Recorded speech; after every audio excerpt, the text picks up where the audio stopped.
Entonces hoy vamos a estar en el segundo seminario, que es soldabilidad de aceros de baja aleación, aceros al carbón y aceros de baja aleación.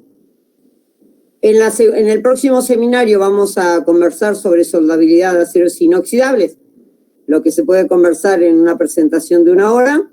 Y en el último, como les comentaba, vamos a hablar de esta soldadura cuproaluminio-tártara que hemos trabajado bastante en el laboratorio. Entonces, cuando nosotros hablamos de aceros, la clase pasada hicimos toda una clasificación, más que nada para uniformizar terminología, sería, ¿no? Para lograr hablar todos con el mismo idioma. Y la pregunta que nos debemos ir haciendo hoy es qué tipos de aceros vamos a analizar, la soldabilidad, y qué procesos de soldadura vamos a utilizar. Nosotros, por supuesto que cuando armamos la charla estamos pensando en un tipo de aceros al carbón y baja aleación, principalmente aceros baja aleación, y por supuesto que estamos pensando en unos procesos de soldadura que enseguida vamos a decirles qué procesos de soldadura son en los cuales nosotros estamos pensando en el marco de esta charla, ¿no? Entonces, nosotros, eso es lo que deberíamos pensarnos, porque bueno, todos sabemos que la soldadura es muchísima, es muy amplia, y entonces, bueno, el enfoque que uno puede darle es muy grande, y por eso insisto en que nosotros el enfoque es la metalurgia, ¿no?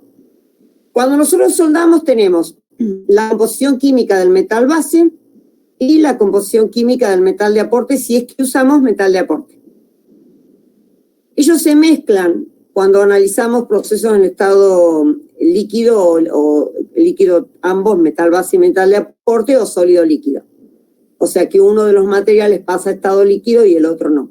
Hay un mezclado, o sea que la composición química, hay que ver de qué composición química estamos hablando. Lo otro que nosotros tenemos es la microestructura del metal base, o sea, las condiciones de suministro inicial de nuestro material base. Si el material base que nosotros vamos a soldar es un material que tiene laminación en frío o en caliente, si el metal base que vamos a soldar es un material que tiene un tratamiento térmico de recocido, normalizado, templo revenido, si el material base que nosotros vamos a soldar es de fundición o si es de forjado. O sea, eso es el metal base, la microestructura del metal base. Esa microestructura en el metal base tiene asociada composición química y tiene asociada propiedades mecánicas. Hay un micrófono abierto, por favor. Entonces, la relación entre el metal base en su composición química y microestructura, el metal base en sus propiedades asociadas a la composición química y microestructura, nos va a estar generando una microestructura nueva en nuestra soldadura, que va a tener una microestructura distinta en el metal de soldadura, esta zona acá en el medio, donde hay un material que sufrió un proceso de fundición y solidificación, o en las distintas regiones que se generan en la zona afectada por calor. Entonces nosotros toda esta relación de microestructuras, composición química, microestructura en el metal, en la zona soldada, nos va a dar unas propiedades mecánicas nuevas. ¿Qué buscamos cuando soldamos? Nosotros buscamos que la soldadura no sea la zona más débil, salvo que por algún motivo de diseño y demás, sepamos que eso no lo podemos superar. Pero si no, nosotros siempre buscamos que la soldadura no sea la zona más débil. Entonces yo busco compatibilidad en las propiedades mecánicas y compatibilidad en la composición química. Esta última, la compatibilidad en la composición química, hay que pensarlo un poquito, porque a veces cuando yo sueldo materiales disímiles busco ahí un equilibrio en la composición química. Pero bueno, ahora aceptemos que buscamos compatibilidad. O sea, igual composición química o lo más parecido posible y la mejor propiedad mecánica que me represente esa unión, para que la unión no sea, la zona soldada no sea la zona más débil. Esta micrografía, esto que está aquí presente, es una macrografía de una soldadura. Es una soldadura en un corte transversal, preparada en el laboratorio donde nosotros trabajamos, pulida a espejo y atacada con un reactivo químico de modo de poner a vista las distintas regiones que se generan en una soldadura. Esta primera región es la zona del metal de soldadura. Esta región que tiene cambios de color es la zona afectada por calor.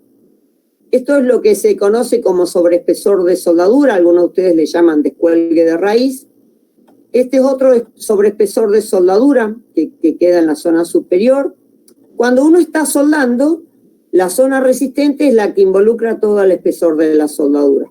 Entonces, cuando uno diseña propiedades mecánicas, el espesor de la soldadura es este. En esta imagen, a propósito, hay dos defectos. Ustedes esto lo conocen como huella de carreta y es escoria atrapada en las sucesivas pasadas de soldadura. Y bueno, esta soldadura fue hecha por más de una pasada de soldadura, están visiblemente, veo 3, si no estoy mirando mal.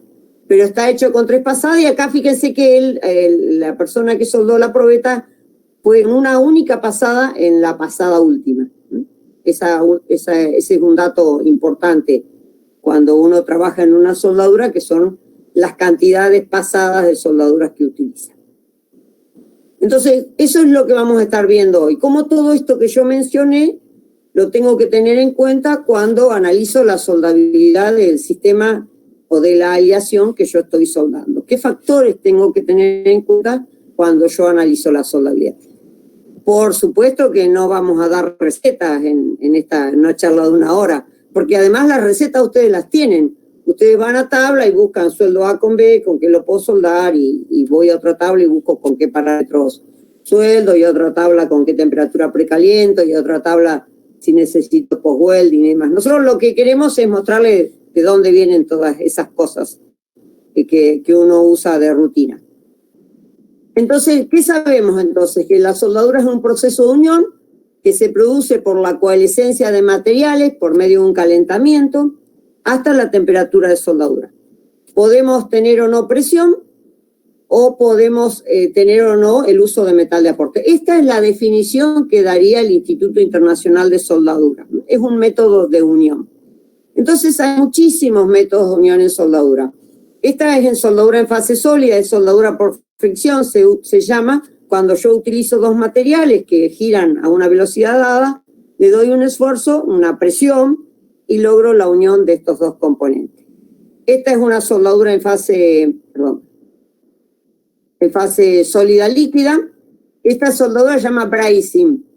Es una soldadura muy usada, en la cual yo tengo en este trépano, por ejemplo, que es de carburo de tungsteno, sueldo un inserto de carburo de tungsteno también y lo sueldo con un aporte que produce la unión.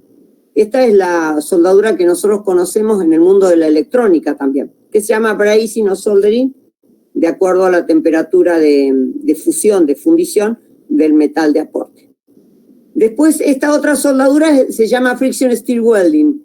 Esta soldadura muy pronto la vamos a encontrar, bueno, no sé ahora, pero la idea es que prontamente ya la tuviésemos disponible. Ya hay máquinas como la que lo comercializan y demás. Es una soldadura que busca unir materiales de difícil soldabilidad. Difícil soldabilidad sería, supóngase que ustedes tienen una aleación de aluminio que logra sus propiedades mecánicas a través de una deformación en frío. Entonces, cuando yo la sueldo, en la zona afectada por calor pierde sus propiedades por el ciclo térmico de soldadura. Entonces, esta soldadura por fricción busca ese campo. Y es la soldadura que se está pensando en algunas aleaciones donde la afectación en la SAC es muy importante, entonces se buscan otros métodos. Ya hay máquinas que se comercializan, mucho para aluminio, ya hay hay mucha gente que está investigando las soldaduras inoxidables duplex, las soldaduras de muchos materiales, en aleación de titanio y demás. Y esta es la con la que vamos a trabajar nosotros, o que vamos a hacer nuestro comentario, que es la soldadura en fase líquida, que son los procesos de soldadura por arco eléctrico. Acá, a propósito, yo siempre uso esta imagen, donde fíjense que el soldador se ve ahí chiquitito. Es una imagen donde está soldando una gran estructura y tiene unas mantas térmicas allí que están precalentando la soldadura mientras la persona está soldando. Entonces nosotros vamos a estar analizando soldaduras por fusión, soldadura en fase líquida. O sea, no es que vamos a estar analizando la soldadura, sino que vamos a estar viendo conceptos metalúrgicos pensando en este método de unión. Como nosotros sabemos, para este proceso de soldadura, que es uno de los más usados en la región, es un método de unión en el cual se genera, pues, a través de una fuente de calor, se genera el pasaje a estado líquido del metal de aporte y del metal base en una región muy estrecha que se llama línea de fusión o zona fundida. Se llama en fase líquida porque tanto el metal base, que puede ser igual o distinto, pero el metal base como el metal de aporte pasan a estado líquido. Entonces yo genero un método de calentamiento para que se fundan ambos. Y es el arco eléctrico. Yo genero un arco eléctrico, una diferencia de potencial que me genera un estado de plasma incluso, un arco eléctrico entre el metal de aporte o el electrono consumible, si fuese TIC, y el metal base. Los procesos acá que tenemos es la soldadura por arco sumergido. Nosotros hemos estado trabajando ahora últimamente a través de una tesis de grado de un estudiante de la facultad en este proceso, porque hay algunas empresas de la zona que tienen este proceso. En este caso fue una empresa que invirtió en este proceso para reparación de algunos equipos, así que es muy probable que en algún momento pensemos en algún seminario de este proceso, parecido al que estamos dando hoy, ya les vamos a avisar. Pero es un proceso donde se utiliza muchísimo, si bien este proceso está pensado para soldar materiales de mucho espesor, por ejemplo, yo he estado asesorando a la empresa de termotanques RIN en San Luis, y ellos en algunos modelos de termotanques, en chapa fina, usan este proceso porque lo usan a muy alta velocidad. Entonces logran no tienen problema, sueldan un proceso que yo sí había visto en altos espesores y demás. Ellos lo usan en espesores finos, pero a mucha velocidad. Después tenemos la soldadura manual con electrodo revestido, que todos ustedes casi todos conocen, que es una soldadura por arco eléctrico en el cual el metal de aporte es a través de un electrodo que tiene la particularidad de tener un revestimiento. Después tenemos toda una línea de soldaduras por arco eléctrico que utilizan un gas de protección. Hay una ahí, debería tener una llamadita que me olvidé de ponerla. Es una soldadura por arco eléctrico con protección gaseosa en la mayoría de los casos. El más clásico, hay uno de ellos, es el gas tungsten welding, que utiliza un electrodo de tungsteno que es no consumible y es el que puede o no tener metal de aporte. Este gas tungsten welding es un proceso que se usa mucho en la soldadura de los aceros inoxidables, también mucho en la soldadura de aluminio. Esto de que lo pueda usar sin aporte se aplica mucho en bajo espesor, soldadura de titanio, soldadura de base níquel, muy lindo proceso, muy interesante. Después está el proceso gas metal welding, que este proceso utiliza un rollo de alambre que me suministra el metal de aporte y genera el arco eléctrico. En este caso el electrodo es el responsable de generar el arco eléctrico. En este anterior el electrodo tungsteno era el responsable de generar el arco eléctrico. Y acá el metal de aporte yo lo suministro en forma de rollo de alambre y necesito un gas de protección externamente suministrado que será inerte o activo. En el caso del gas tungsten welding, utilizo gases inertes como gases de protección, serán argón, helio, distintas combinaciones de gases inertes. En el proceso gas tungsten welding hay un desarrollo muy reciente, muy reciente, un desarrollo más moderno, que es usar un método que se llama TIC, que utiliza el alambre, el metal de aporte viene en forma de alambre, se suministra en forma automatizada, y tiene un sistema de calentamiento y de vibración del metal de aporte. Yo logro las calidades de gas tungsten welding con la velocidad de desempeño del gas metal welding. Muy interesante la combinación. Y el otro proceso que hay es el flat core welding, que utiliza un rollo de alambre. En este caso es un alambre tubular. Y en el interior del tubo del alambre tiene un flux, un fundente, un flux, que a veces que me deja escoria y a veces puede generar los gases de protección. O sea, este proceso del flat core welding puede ser que necesite o no gas de protección. Los que tengan más edad acá de la región, este es el famoso inner shield, usó en la construcción del NEUBA de China hace muchísimos años. Aún así, aunque sea un proceso de muchos años, ha costado mucho imponerlo en la región y no es normal que ustedes los vean, al menos yo no lo veo tan seguido, lamentablemente, porque son procesos de muy alta producción. A veces yo lo puedo automatizar con un sistema de desplazamiento de la torcha. Casi todos los procesos, principalmente estos dos, tanto el gas tungsten como el gas metán, han introducido ya hace varios años el tema del arco pulsado. Entonces yo tengo un proceso de soldadura con arco pulsado que tiene ventajas muy, muy interesantes en todo lo que tenga que ver con esa soldadura.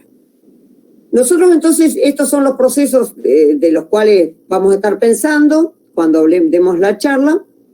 Y esta es la definición de soldadura en fase líquida. La soldadura en fase líquida es un proceso de soldadura en el cual se funde el metal de aporte, si existe, y el metal base en una zona acá muy cercana a la zona fundida. Entonces, en soldadura en fase líquida, yo tengo toda una región fundida y toda una zona acá que se llama zona afectada por calor. Esta zona fundida sufre un proceso de fundición y solidificación. Van a estar viendo que yo no voy a hablar mucho hoy de esa zona fundida, pero sí voy a hablar bastante de ella en la charla de los aceros inoxidables. Y hay unas cuestiones de terminología que yo insisto mucho cuando damos charlas de soldadura.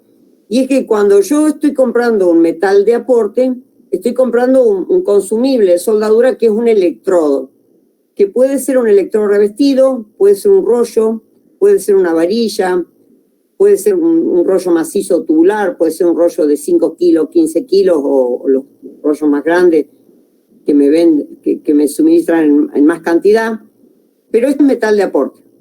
Cuando yo antes de arrancar la soldadura, yo tengo un metal base con un bisel, si es que corresponde el uso de bisel. Y cuando realizo la soldadura, durante la generación del arco eléctrico y la zona fundida, yo fundo parcialmente mi material base. Fundo parcialmente mi metal. Y genero un nuevo material, una nueva composición química, que surge del mezclado del metal de aporte con el metal base parcialmente fundido. Y genero una región que tiene un proceso de solidificación, que es el metal de soldadura.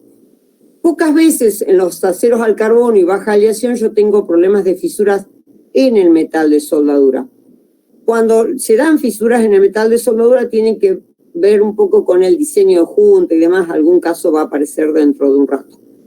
Pero en general yo no tengo tantos problemas de fisuras en la zona fundida, no debería de tener problemas de fisuras en la zona fundida. En general en los aceros al carbono y baja aleación la mayor cantidad de problemas se dan en la zona afectada por calor, que es esta región que está acá. La zona afectada por calor es una región que sufre cambios microestructurales debido al ciclo térmico de soldadura. Esta es otra imagen, nosotros usamos muchas veces para dar clases este esquema, donde yo tengo como una chapa donde paso con una única pasada. Entonces esta zona del metal, esta pasada de soldadura, que la hago con un metal de aporte, me genera toda una región fundida que solidificó hacia esta dirección. Y esto que se ve acá es la zona afectada por calor.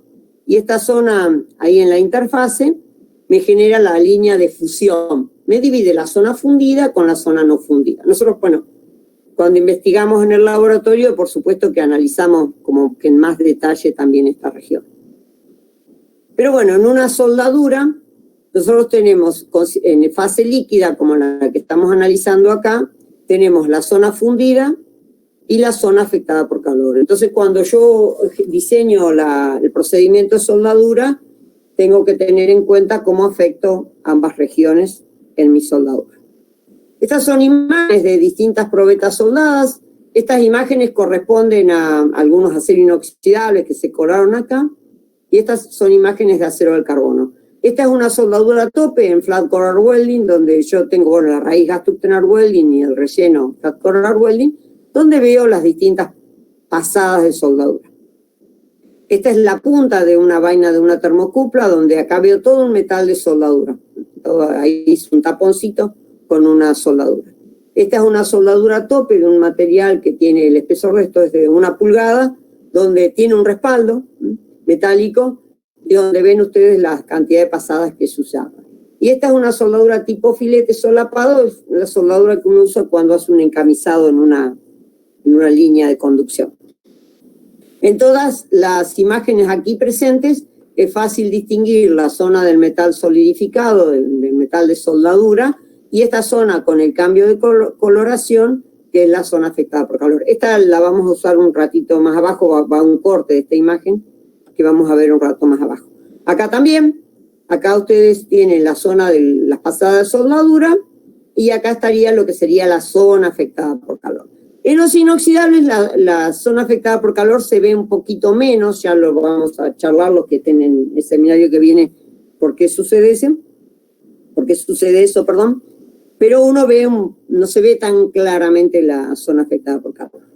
Esta es una soldadura en derivación, es una cañería en la cual se solderó un accesorio, y bueno, acá se ve el metal base, no afectado por la soldadura. Estas líneas así horizontales son inclusiones no metálicas que tiene el metal base, y acá está mostrando la zona de la interfase entre el metal base y el metal de soldadura, y acá un poco más ampliada toda esta región. Esta imagen nosotros la usamos en clase cuando damos una discontinuidad que se llama desgarramiento laminar, que es una discontinuidad que se da en la zona afectada por calor.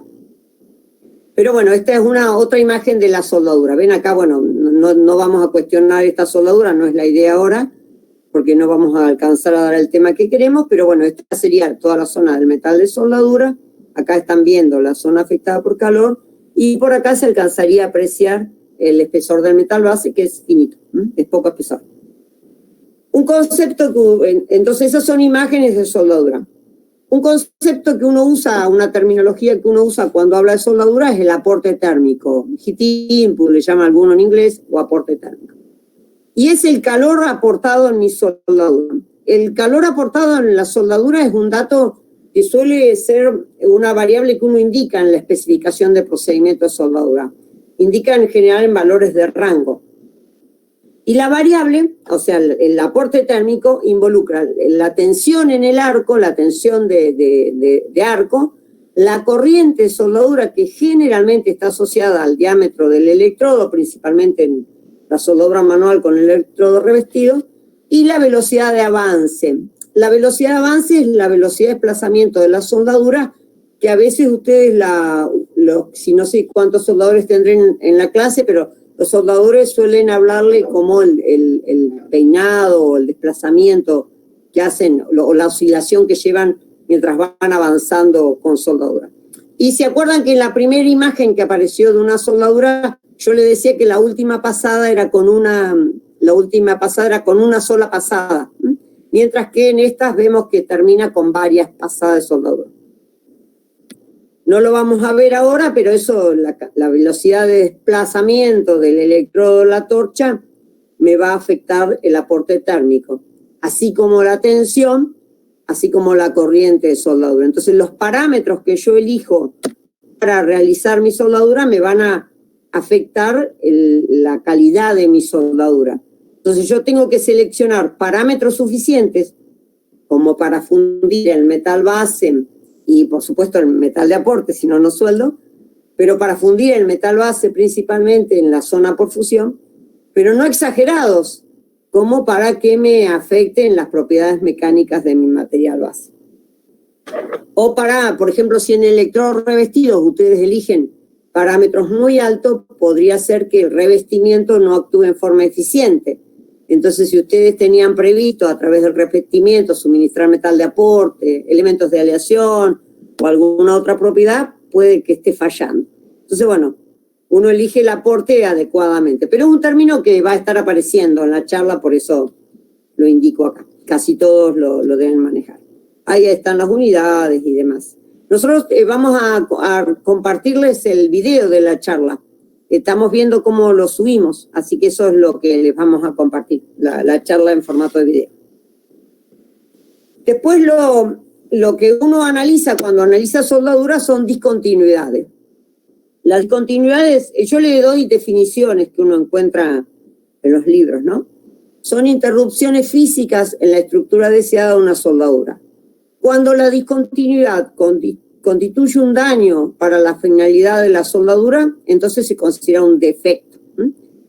Y las discontinuidades yo las evalúo de acuerdo al uso que yo le voy a dar a mi estructura soldada. Ustedes saben que cuando uno está construyendo con códigos de construcción, el código les va a estar indicando el nivel de porosidad admisible, si es que admite, y el nivel de indicaciones lineales, si es que la admite, si hay alguna indicación volumétrica, o sea, distinta a porosidad, también les va a indicar si la admite, les va a indicar cuánto la admite, y eso está porque ese nivel de aceptación está dado por un estudio que se le hizo a esa indicación actuando en ese contexto, ¿no? Entonces, cuando nosotros si pensamos en una soldadura nueva, cuando yo observo una discontinuidad, yo la comparo con algún código de construcción, y cuando la continuidad supera lo que me pide el código es un defecto. Cuando un defecto tengo que reparar o cortar, ¿no? Y volver a soldar de acuerdo ahí al contrato de trabajo que yo tenga. Entonces, eso es una definición muy importante, ¿no? Porque yo a veces hablo, sin darme cuenta, hablo de defecto, a veces hablo de discontinuidad. Entonces, bueno, la terminología exacta sería esa.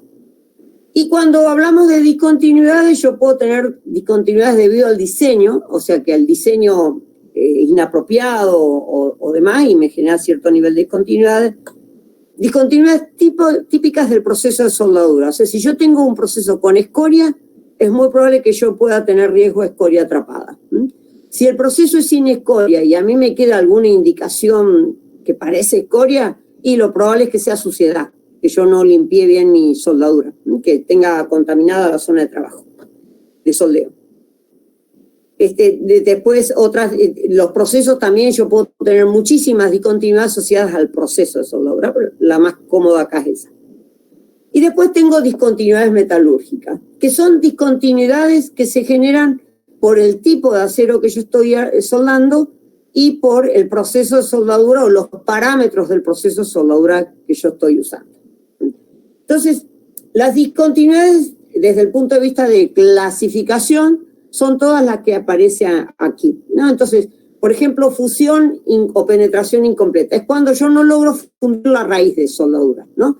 Eso puede ser porque yo elijo un electrodo para la pasada de raíz de un diámetro muy grande o porque estoy trabajando con parámetros de soldadura muy bajos. Entonces, bueno, ahí hay que evaluar si el problema es o porque hice un tablón muy grande, o sea, si el problema es un problema de diseño o si el problema es un problema operativo, de una mala técnica de soldadura.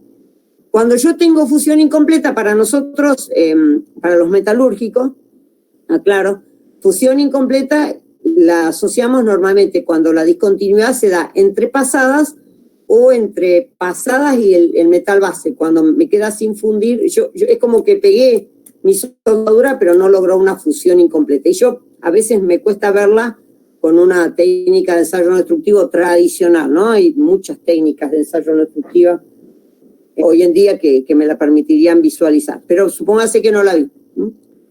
Entonces esa fusión incompleta vuelve a ser un problema, o que puede ser que me quede suciedad atrapada entre pasadas, puede ser que no tengo una buena llegada a los biseles de mi soldadura, que estoy con parámetros muy bajos, que estoy muy lejos, o sea, puede ser problema de técnica. La porosidad es gas atrapado. La porosidad puede deberse a la humedad presente en mi material base, en mi electrodo, entonces, o nuevamente por una inapropiada técnica de soldadura o un inapropiado mantenimiento de mi metal de aporte o de todo lo que involucra la soldadura. Cuando hay escoria atrapada, también puede ser un problema de técnica o de limpieza inadecuada entre pasadas, ¿no? O sea, hay que evaluarlo. Desgarramiento laminar cada vez es menos probable, es una discontinuidad típica en estructuras soldadas y se da cuando el material base, cuando el material que estoy soldando tiene un nivel de indicaciones, de inclusiones no metálicas muy elevadas. Vieron que había una imagen que yo les mostré de desgarramiento laminar hace un ratito. Entonces se daría, supóngase que ustedes están con una cañería muy vieja y quieren detectan una disminución de espesor por corrosión, y quieren hacerle un parche que le permite el apéndice BDAPI 1104 o el ASME2-PCC. Bueno, o algún otro código, yo no manejo tantos, por eso menciono esos dos. Entonces, por allí, pues, si el material de origen tiene muchas inclusiones no metálicas, tal vez van a tener algún problema de fisuración por desgarramiento laminar. Entonces, bueno, hay que ver qué técnica aplicar, más vale que se puede hacer, pero hay que analizar. Hay dos que son bastante comunes, uno es socavado y otro es solapado, ahí está la terminología en inglés, y el undercut, el socavado, es por un problema de técnica de soldadura, por un amperaje muy alto o una posición del electrodo no adecuada. Suele ser un defecto aceptado por algunos códigos de fabricación. Hasta cierto nivel, algunos códigos le mandan a medir el espesor de la profundidad del socavado en relación al espesor del metal base que están soldando. Bueno, hay que ir y mirar ahí. Pero es un defecto que se da en la raíz o en la última pasada de soldadura y es un problema de técnica principalmente. El otro defecto que aparece acá es el solapado, que esta es una indicación que se da cuando me queda material no fundido apoyado sobre el metal base. Bueno, ese es bastante grave porque es como que me genera una pequeña fisurita ahí, potencial sería, no de las que vamos a ver hoy. Pero bueno, es como que la soldadura apoya sobre el material base sin fundirlo. Ahí tengan cuidado, ese hay que tratar de no generar. Este llenado incompleto, por suerte, está contemplado por casi todos los códigos. Entonces, si yo no termino mi espesor de material base, significa que no logro la sección resistente necesaria. Entonces, casi nunca es aceptado. Entonces, bueno, ahí tendrán que tener cuidado de pensar cuando van soldando, de pensar la cantidad de pasadas que usan por capa o la cantidad de capas, todo eso como para llenar bien toda la soldadura. Generalmente la gente limita esto con el que está abajo, con el refuerzo. Entonces el refuerzo es excesivo, ¿se acuerdan que lo habíamos visto que era el exceso de penetración de la raíz o arriba? Esta indicación generalmente tiene mucho que ver con mucha soldadura. También está limitada por los códigos porque el sobreespesor de soldadura se le llama, porque genera un estado de tensiones bastante importante en la raíz de la soldadura o en el toe de la soldadura, en el borde de la soldadura, con mucho riesgo a fisuras en esa zona y muy mal comportamiento de la fatiga. Entonces está muy limitado ese defecto o discontinuidad. Después, bueno, inclusiones de tuxteno son discontinuidades que tendrían ustedes si utilizan el gas tuxtenal welding. Cuando uno está soldando se da cuenta que produjo esta indicación porque se le cambia la forma del electrodo de tuxteno. Entonces uno tiene que parar a sacarle punta, sería el electrodo de tuxteno, ese término que usamos nosotros. Entonces, bueno, tengan cuidado cuando hacen eso, eliminen el tuxteno, porque el tuxteno no está admitido por los códigos de construcción. Bueno, el tema de la irregularidad superficial es un tema de bastante discusión, porque los códigos les dicen a ustedes buena apariencia superficial.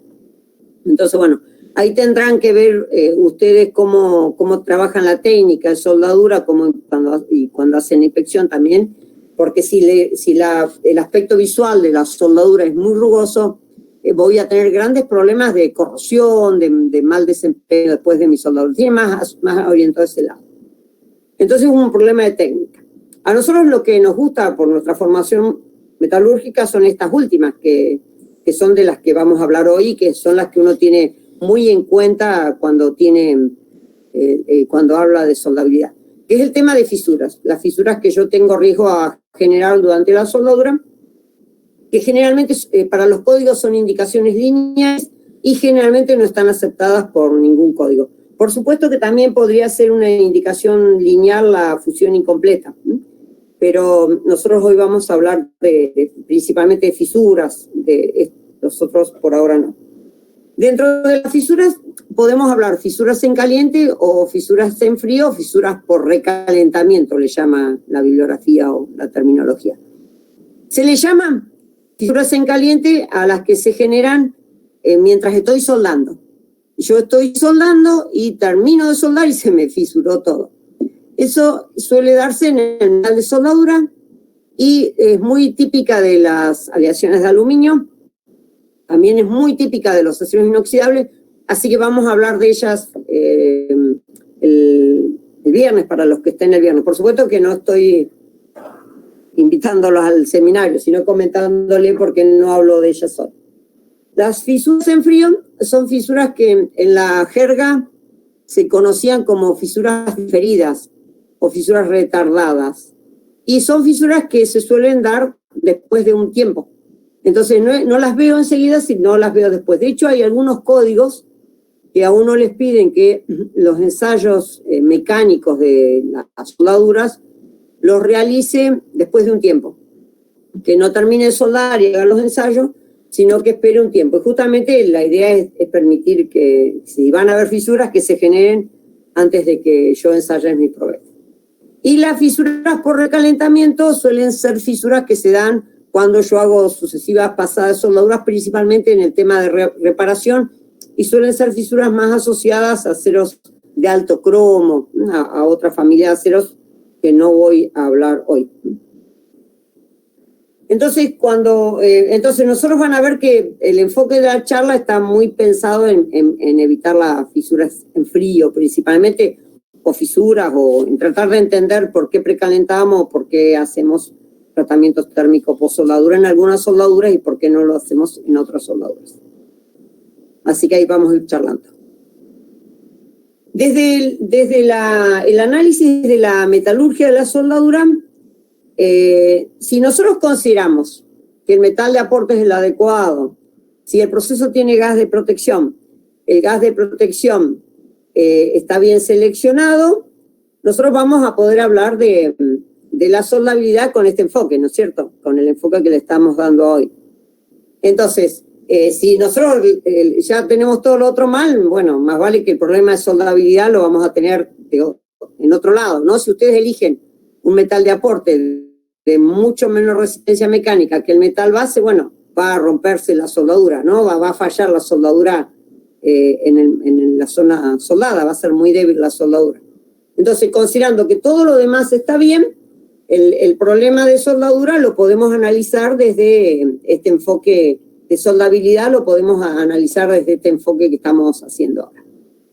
Entonces, de acuerdo al tipo de acero, al espesor del material base que vamos a soldar, al proceso de soldadura que estamos utilizando, en una soldadura, cuando hablamos de soldabilidad, estamos pensando en determinar la necesidad de precalentamiento, la necesidad de tratamiento térmico post-soldadura, consideraciones en cuanto al aporte térmico, consideraciones en cuanto a la técnica de soldadura y determinar la temperatura entre pasadas. Entonces, esto es lo importante. Cuando analizamos de soldabilidad, en nuestro análisis de soldabilidad de la clase de hoy, lo que estamos pensando es en todo esto. Lo importante acá es que los códigos de construcción tienen todos estos ítems que yo marco acá. Entonces, bueno, si podemos decir esto, diríamos, bueno, ¿para qué vamos a hablar si ya está escrito? Pero bueno, la idea es charlar por qué está en los códigos. Entonces, bueno, cuando está en el código es mandatorio. Un poco esto les va a servir cuando no están los códigos. Cuando el material que ustedes quieren soldar no está en los códigos. Muy rápidamente, la clase pasada nosotros hablamos del diagrama hierro-carbono, entonces cuando nosotros estamos soldando en la zona del metal fundido estamos acá. Si lo analizamos de temperatura estamos por acá arriba. Y la zona afectada por calor es toda esta región. Es una región que si uno analiza el diagrama hierro-carbono está por esta región. Por esta región, incluso esta, recién por acá aparece el metal base no afectado. Entonces, como que en una región muy, muy pequeñita de la soldadura tenemos muchas microzonas. Y cada zona tiene sus propiedades y sus problemas, ¿no? Entonces, bueno, por eso está limitada la charla a unos pocos aceros, porque cada acero tiene su problema. Entonces, acá hay unas imágenes que son del laboratorio donde vemos la zona A es la zona de grano crecido, la zona B es la zona de grano recristalizado, la zona C es la zona parcialmente transformada y esto sería el metal base. Solo miremos, y acá abajo estaría cómo lo comparamos con la probetita que habíamos visto allá arriba. Este es el metal base, que esta era su microestructura original. En la zona afectada por calor se me generan todas estas regiones. Entonces, bueno, todas esas regiones me van a afectar el comportamiento mecánico de mi soldadura. Entonces yo evalúo ese comportamiento fijando parámetros en la especificación de procedimiento de soldadura. ¿Se acuerdan que el otro día vimos que los aceros los clasificamos así, de acuerdo a la composición química, de acuerdo a la microestructura, de acuerdo a la forma de suministro y de acuerdo a las propiedades mecánicas? Entonces, el otro día vimos un poco esta clasificación. Entonces van a ver ustedes que nosotros vamos a estar hablando algo de la composición química. Para evaluar la soldabilidad de los aceros se utiliza una herramienta muy útil, yo la había mencionado el otro día, que es una ecuación matemática que se denomina carbono equivalente. En realidad hay varias, acá hay 4 en esta presentación. Históricamente la que se usaba era esta, el carbono del Instituto Internacional de Soldadura, que es carbono más manganeso sobre 6, y esto aparece en todos los otros elementos de aleación que pueden estar presentes. Otro índice que se utiliza mucho es el índice del carbono equivalente de acuerdo al índice PCM, y estos en general son los dos que ustedes ven en los códigos, salvo en el AWS de 1.1, que van a aparecer los que están más abajo, en el ASME y en el API 1104, en ambos aparecen estos dos. Este es el que se desarrolló para los aceros microaliados y este es el tradicional, si bien acá van a ver algunas anotaciones. Pero es un índice de soldabilidad. Ahora van a ver por qué lo doy yo en la clase. Hay otros más, aquí hay presente algunos más. Y bueno, lo que yo busco es, de acuerdo a la composición química y al espesor de material que yo voy a soldar, yo busco evitar estas fisuras que aparecen acá, ¿no? Entonces yo busco armar un procedimiento de soldadura de modo tal de evitar las fisuras que están acá. Esta imagen que está acá muestra, acá está el metal de soldadura, acá está la zona afectada por calor, y esta es una fisura en frío. Esta es la clásica imagen de la fisura en frío que se da en la zona TOE. Esta es la zona TOE que yo les mencionaba. Muchas veces yo lo analizo como fisura en frío, pero a veces es un fenómeno de fisura por fatiga que se da cuando esto tiene mucho sobreespesor de soldadura. Esta otra fisura suele ser también una fisura en frío, pero a veces se da ahí por un proceso de solidificación, entonces se llama fisura en caliente. Entonces esta es más típica de una fisuración en caliente, pero de acuerdo al material podría llegar a darse ese fenómeno de fisuración en frío. Este es otro tipo de fisura, y esta también suele ser muy típica a fisuras en caliente. Es un fenómeno de fisuración que se da por una contracción excesiva del metal de soldadura allí. Entonces ustedes vieron que los códigos de construcción, cuando ustedes tienen soldaduras soldaduras tipo filete o en algunos o en soldaduras a tope incluso, suele darle el diseño, el aspecto de la soldadura, la macroestructura, cómo lo miden ustedes ahí, calibre incluso para medir. Cuando yo tengo una soldadura con este formato de perfil de soldadura, es muy probable que tenga una fisura allí. Entonces, bueno, ¿se acuerdan que habíamos charlado que estaba precalentando mientras soldaba? Entonces hay un micrófono prendido. Entonces el diagrama que está acá presente es un diagrama que nosotros usamos para dar clase y es un diagrama de Graville. Es un diagrama que no siempre uno lo ve en el material con el que estudia soldadura. Y es un diagrama que se usa para evaluar el riesgo a fisuración en frío y solo tiene en cuenta la composición química y el carbono equivalente, no tiene en cuenta el espesor. Los que están en el mundo de la soldadura saben que cuando yo trabajo con espesores altos, normalmente a partir de 19 milímetros, yo ya estoy empezando a pensar si necesito precalentar o necesito necesito post-welding. Muchas veces necesito precalentar y post-welding de acuerdo al tipo de acero que yo estoy soldando. O sea, el espesor es otro tema aparte, yo acá no lo estoy considerando, más adelante va a aparecer. Esto es solo un análisis de la soldabilidad, de la metalurgia, que es lo que normalmente manejamos nosotros. Entonces, este diagrama muestra 3 regiones. Entonces, yo como acá entro con el carbono equivalente, con la ecuación que mostramos primera, acá entro con el carbono que tiene mi acero. Si mi acero cae en la zona 1 y no tengo en cuenta el espesor, se dice que mi material base es de buena soldabilidad, no necesito precalentar, no necesito post-welding, no necesito proceso de bajo hidrógeno. Si mi material cae en la zona 2, o sea, con la composición química, ya voy a necesitar procesos de bajo hidrógeno y precalentamiento. Y si mi material cae en la zona 3, voy a necesitar procesos de bajo hidrógeno, precalentamiento y tratamiento térmico post-soldadura.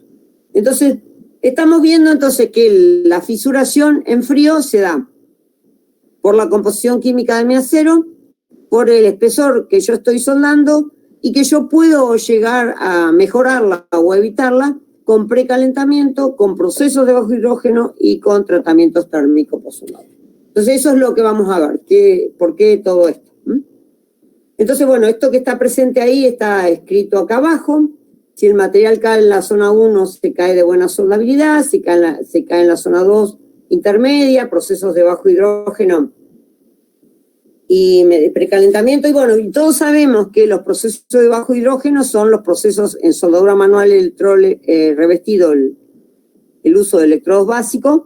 El gas tunnel welding es un proceso de bajo hidrógeno y el gas metal welding son procesos de bajo hidrógeno. El electrodo básico, ustedes saben todos que tiene una metodología de uso, que es un resecado y un termo. Yo lo uso en termos para mantenerlo con bajo hidrógeno. O sea, cuando yo compro el electrodo de bajo hidrógeno, no es de bajo hidrógeno. Yo lo tengo que resecar para que sea de bajo hidrógeno. Entonces, y cuando el material cae en la zona 3, además de procesos de bajo hidrógeno, yo tengo que usar precalentamiento y tratamiento térmico post-soldadura. Eso es lo que les dan los códigos. Vieron que cuando ustedes están en el entorno de ASME 8, en cierto rango de espesores, le permite evitar el post-welding, o sea, no hacer post-welding, siempre y cuando ustedes hagan precalentamiento, usen proceso bajo hidrógeno, usen radiografía de 100%. Vieron que hay, esto que yo les estoy contando, están los códigos de construcción. Bueno, acá hay algunos aceros incorporados, acá hay algunos microaliados, que generalmente son de muy buena soldabilidad, acá hay algunos estructurales, y acá está el famoso SAE 4140, que es el que es no soldable, y si yo lo voy a soldar, voy a tener que precalentar muy alto, 262 centígrados, bajo hidrógeno, y muchísimas veces tratamientos térmicos post-soldadura, casi siempre.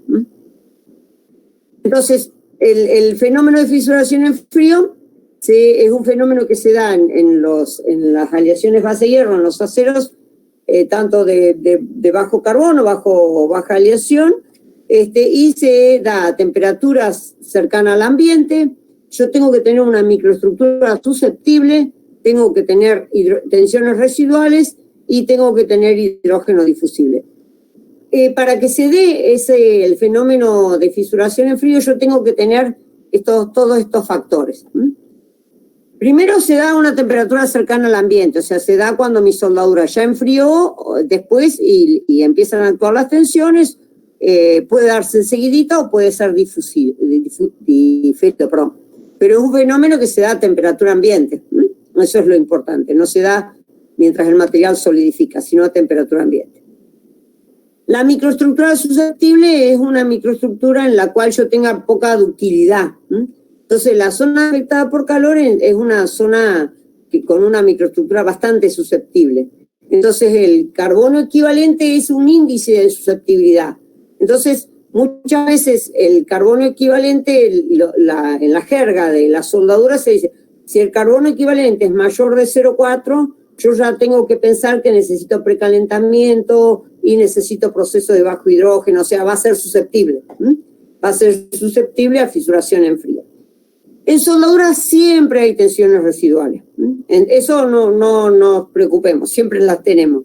Entonces, las tensiones residuales van a estar. Entonces, bueno, no las puedo evitar. Y el hidrógeno difusible es el que yo podría evitar usando procesos de bajo hidrógeno o usando un electrodo básico, adecuadamente resecado. O sea, si yo puedo evitar la microestructura, supóngase que yo para que se dé el fenómeno necesito estas tres, microestructuras, tensiones e hidrógeno. Si yo evito el hidrógeno difusible ya tendría menos riesgo. Entonces, por eso es muy importante, por eso es que cuando uno está trabajando controla mucho el tema del hidrógeno con el electrodo de bajo hidrógeno, ¿no? Hay otro fenómeno de fisuración que yo se los dejé ahí en azulcito chiquito, que nosotros no vamos a charlar ahora, que es la fisuración asistida por hidrógeno. Ya esa es diferida, ya se da cuando el equipo está en servicio, no se da enseguida. Entonces, este es el diagrama que uno usa para este tema.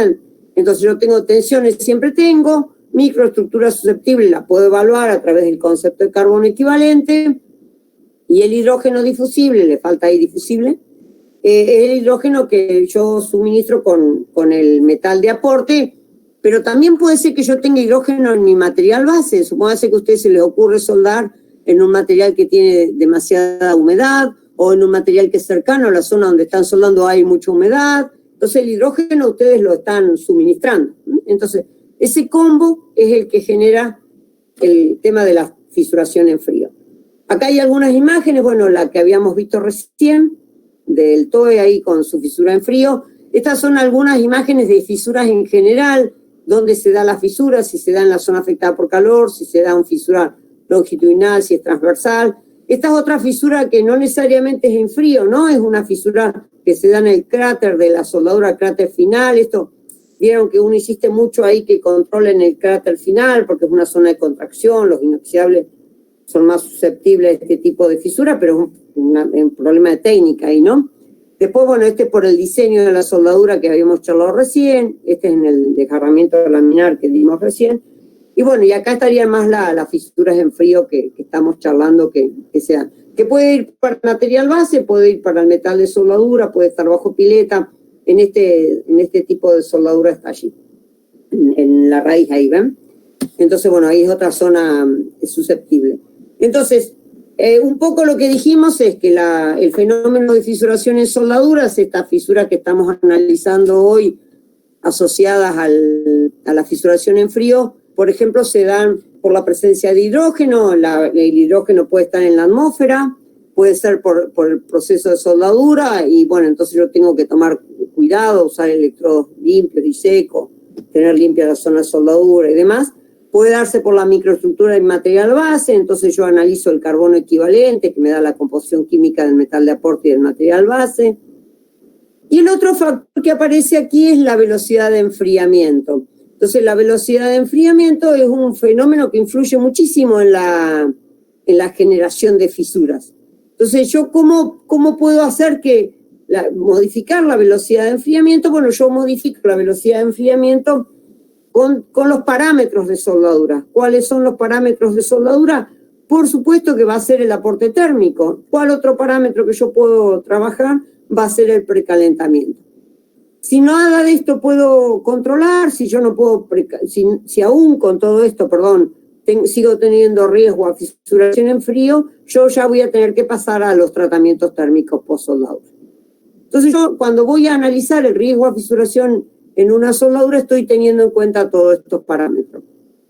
Los códigos esto lo tienen incorporado, porque el código tiene en cuenta, cuando analiza con los materiales aptos para soldar, ya los agrupa de acuerdo a un índice de soldabilidad, los agrupa de acuerdo al rango de espesores. Entonces, de acuerdo a la composición química del material base, del proceso de soldadura que yo utilice, de los espesores que yo vaya usando, me va a estar diciendo la necesidad de precalentamiento y la necesidad de tratamientos térmicos post-soldadura. Entonces, eso es seguro. Y bueno, y las tensiones, como les comentaba, siempre están presentes, ¿no? Entonces, bueno, las tensiones son las aplicadas y las residuales. Las residuales tienen que ver con la geometría de la junta, con la resistencia del metal de soldadura, con la secuencia de pasada de soldadura que yo utilice.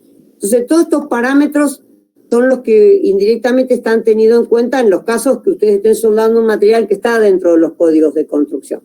Si el material no está dentro de los códigos de construcción, nosotros recomendamos ir a este diagrama, que es un buen punto de partida, ¿no? Bueno, hay muchas tablas, hay mucha información. Entonces, el ciclo térmico de soldadura va a depender de mi aporte térmico, va a depender del espesor del material base que yo esté soldando, y va a depender de las propiedades físicas de mi material, la conductividad de mi material, o sea, cuánto disipa el calor que yo lo suministro a través del material base. Entonces, el aporte térmico va a influirme en la velocidad de enfriamiento. Entonces, si yo tengo una soldadura que influye muy rápido, que enfría muy rápido, que la velocidad de enfriamiento de mi soldadura es muy rápido, y voy a tener riesgo a microestructuras susceptibles como las martensíticas que mencionábamos, que a veces se dan en algunos sistemas de algunos aceros. Entonces, y justamente los aceros de la zona 2 y 3 del diagrama de Graville, en la zona afectada por calor, tienen mucho riesgo a formar microestructuras de tipo martensítica. Pero cuando yo estoy soldando aceros microleados de alta aleación, de alta resistencia mecánica, es muy probable que también mi material de aporte tenga alguna microestructura martensítica. Entonces ahí yo vuelvo a evaluar el riesgo a fisuración desde el material base y desde el material aportado. Entonces, ¿cuál es la metodología de trabajo? Yo voy a tener que analizar el material base que yo estoy soldando en su composición química y su espesor. Y en función del proceso de soldadura que yo voy a estar utilizando, trataré de ver la necesidad o no de realizar tratamientos térmicos post-soldadura. Entonces, para evitar la fisuración en frío, yo tengo el precalentamiento y tengo los tratamientos térmicos post-soldadura. Tanto el precalentamiento como el tratamiento térmico post-soldadura, por ejemplo, el precalentamiento reduce la velocidad de enfriamiento. Los post-calentamientos, los tratamientos térmicos post-soldadura, reducen la dureza en la zona afectada por calor. El postcalentamiento, el tratamiento térmico post-soldadura, incrementa la velocidad de difusión de hidrógeno fuera de la soldadura. Si me quedó hidrógeno atrapado, por algún motivo, ayuda a que él escape el post-welding, el tratamiento térmico post-soldadura. Y lo más importante es que reduce las tensiones cercanas a la soldadura. Es muy importante que yo no genere hidrógeno. O sea, si bien yo digo esto, que yo con el post-welding también ayudo a que... La idea es que yo no lo genere y hay formas de evitarlo, ¿no es cierto? Si ustedes están usando un proceso de bajo hidrógeno, el electrodo estará adecuadamente resecado y con una técnica apropiada de modo tal de que no dejen hidrógeno en la zona soldada. ¿Bien? Entonces eso es un poco el balance que quería, el resumen del tema que quería que viésemos hoy. Entonces, cuando uno analiza la soldabilidad de los aceros, en general, uno parte del concepto que los materiales son soldables. Lo único que hace es evaluar en cada caso el procedimiento de soldadura apropiado. O sea, yo parto del concepto de que los materiales son soldables. Tengo que evaluar el procedimiento apropiado, ¿no? Entonces, ¿qué tengo en cuenta? En el material base yo tendré en cuenta la composición química, que la evalúa a través del carbono equivalente, por supuesto el espesor, que no me acuerdo si quedó o no en la filmina. Tendré en cuenta las propiedades mecánicas, el espesor y el diseño de la unión. Con estos materiales yo debo seleccionar el metal de aporte apropiado, el aporte térmico adecuado y la técnica apropiada para no generar discontinuidades. Si yo estoy usando un proceso de bajo hidrógeno, yo tengo que tratar de usarlo adecuadamente. No tiene sentido usar un proceso de bajo hidrógeno sin el electrodo adecuadamente secado, sin termos de almacenamiento. No tiene sentido usar un proceso de bajo hidrógeno sobre un material que tiene humedad. Entonces, muchas veces los códigos, por ejemplo, tuvieron que cambiar antes. Si uno miraba el código muy antiguo, no estaba el valor de la temperatura. Ahora yo tengo que poner la temperatura a la cual está en el material base para asegurarme de eliminar la humedad que tiene el material base. No es lo mismo soldar en zonas de alta humedad atmosférica que soldar en zonas de muy baja humedad atmosférica. En ambos casos hay humedad en el material base. Entonces, bueno, esto era un poco la idea de la charla, ¿no? Contarles un poco todos los variables que influyen en el diseño de una soldadura. Bueno, más vale que en una hora es como que en mucho más no podemos hablar, pero la idea era conversarles un poco sobre el tema de la fisuración en frío, sobre por qué precalentamos, por qué tratamientos térmicos por soldadura. Y es muy importante que si ustedes deciden generar un procedimiento sin post-welding, porque, bueno, vieron la letra chica de algún lado del código que lo permite hacer, evalúen si eso no va a traer un riesgo posterior. O sea, que evalúenlo, o sea, no es tan fácil dejar de hacer un post-welding y justificarlo por otro lado del tratamiento, ¿no? Entonces, bueno, tengan en cuenta eso. Y lo más importante es que el mundo de los aceros es muy amplio. Esto uno lo ve en el diagrama de Gravile. O sea, cuando uno está en el diagrama, y voy volviendo a este diagrama, si quieren vemos esto. Cuando uno está en este diagrama, muy pocas veces está en la zona 1. Entonces, generalmente está trabajando en la zona 2, solo desde la composición química. Entonces, si a ustedes a eso le agregan el espesor, si le agregan las tensiones que se generan en la soldadura, ya van a tener otros problemas de soldabilidad. Así que, bueno, un poco esto era la idea de la charla del día de hoy. Y, bueno, como siempre, este tema tiene muchos enfoques, ¿no? Entonces, bueno, nosotros le damos este enfoque de la metalurgia asociada a los aceros. Por supuesto que acá partimos del concepto que todo lo demás lo hicimos bien, ¿no? Bueno, y como siempre, comentarles que nosotros somos un equipo de trabajo. Acá están las personas que estaban en la foto ese día. Somos muchos más de los que estamos aquí. Y como este año casi no nos vimos, no alcanzamos a sacar muchas imágenes. Y bueno, agradecerles al equipo y a ustedes por la respuesta al seminario. La verdad que muchas gracias por haberse enganchado en esta propuesta. Y dejo abierto para que pregunten. Mónica, le dio algunas preguntas que fueron surgiendo. Dale. Martín Caminos dice, ¿cuáles suelen ser las causas de que haya inclusiones de tungsteno? Sí, las inclusiones de tungsteno se dan en el proceso Gas-Tungstener-Welding, eso primero y principal. Y es una mala técnica, es porque el soldador sin darse cuenta toca la pileta líquida. O sea, vieron que cuando uno ve el proceso Gas-Tungstener-Welding, cuando es todo en formato manual, hay toda una técnica donde el soldador acerca el metal de aporte, lo aleja, siempre lo tiene que dejar el metal de aporte muy en la zona donde sale el gas de protección para que no se le contamine el metal de aporte, porque si no genera porosidad. Entonces, a veces, sin darse cuenta, puede tocar la pileta líquida. Ahí, cuando toca la pileta líquida, tiene riesgo de generar deposición de tungsteno.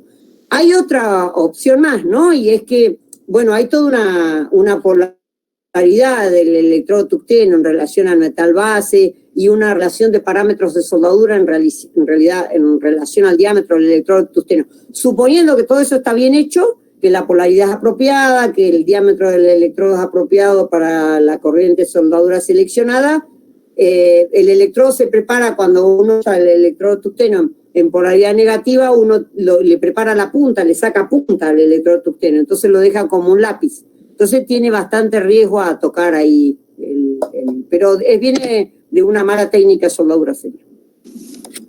Otra pregunta, Leonardo Turra dice, refuerzo excesivo se refiere a una terminación de última pasada mayor a 3 milímetros de espesor. ¿Cuáles serían las consecuencias de tener una terminación de este tipo? Perdón, claro, eso se refiere, acá lo muestro en esta imagen de acá, ¿ven? El refuerzo excesivo es cuando vos tenés un sobreespesor, 3 milímetros es el que te da un código, hay que ir a ver el código, porque 3 milímetros te da un código, otro puede darte nada, hay que ir a mirar el código, yo por eso no le di valores. Incluso en el mismo código depende muchas veces del espesor del material base, y es por el riesgo a generación de fisuras por fatiga, porque esta región, esperen que lo vuelvo al modo presentación, esta región que está acá, esta zona de acá, ahí, ven ahí, esperen un cachito que quiero cambiar el puntero. Esta zona que está acá, esta zona de ahí, perdón, esta zona es la última pasada de soldadura, entonces ahí me queda zona afectada por calor, no revenida por las pasadas siguientes, o sea que no bajé un poco las durezas que tenía en la zona afectada por calor en las pasadas siguientes. Este ángulo que se genera acá, este ángulo, ahí ven, este ángulo que está acá, bajo la vida la fatiga de la unión soldada por el fluido que circula y demás, hace que ese sea un sitio preferencial para el inicio de fisura.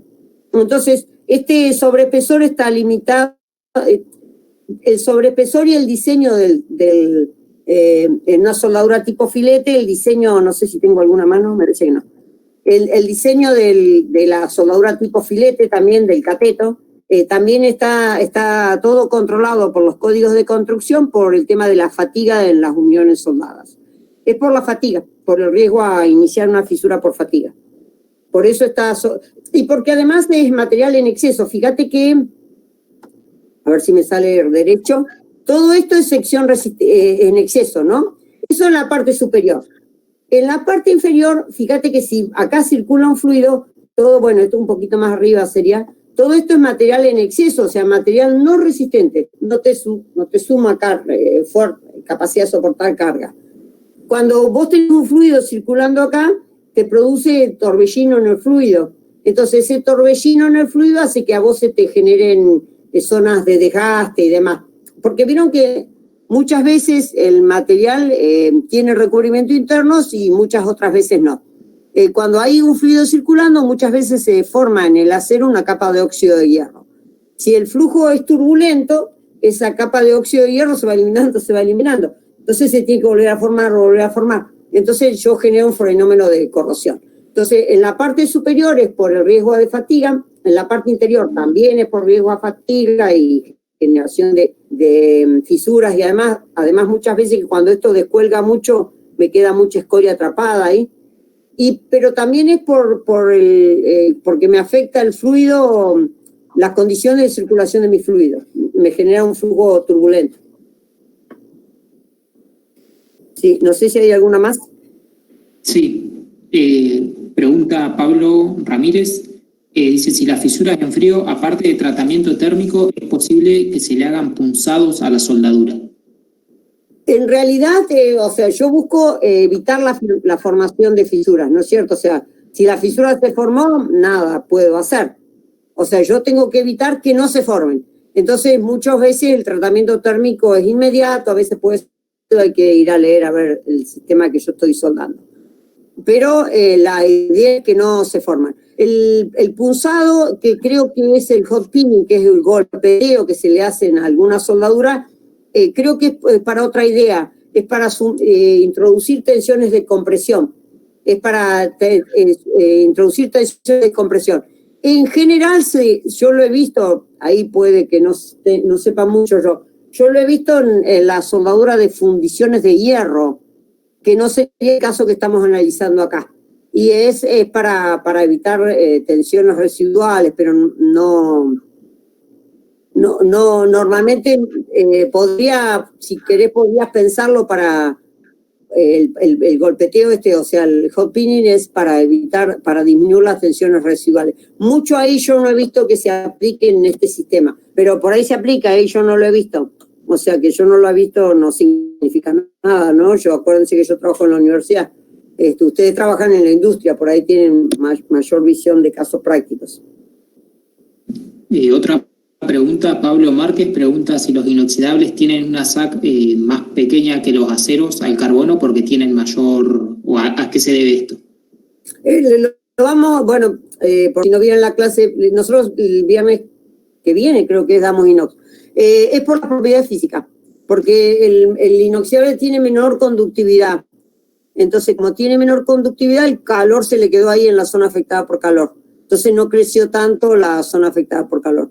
Es por las propiedades físicas del inoxidable, que es la dilatación y la conductividad térmica, es que ustedes cuando soldan inoxidable usan más puntos de soldadura. Lo restringen más, sería, ¿no? Porque tienen mayor dilatación, o sea, se deforma más cuando lo soldamos y tienen menor conductividad térmica. Entonces, el calor se genera en la zona afectada por calor. Y es por el motivo de que cuando ustedes soldan una de las familias que vamos a estar charlando, los austeníticos, cuando ustedes lo suelen soldar low carbon para evitar el riesgo a corrosión por carburos de cromo. Pero es por la propiedad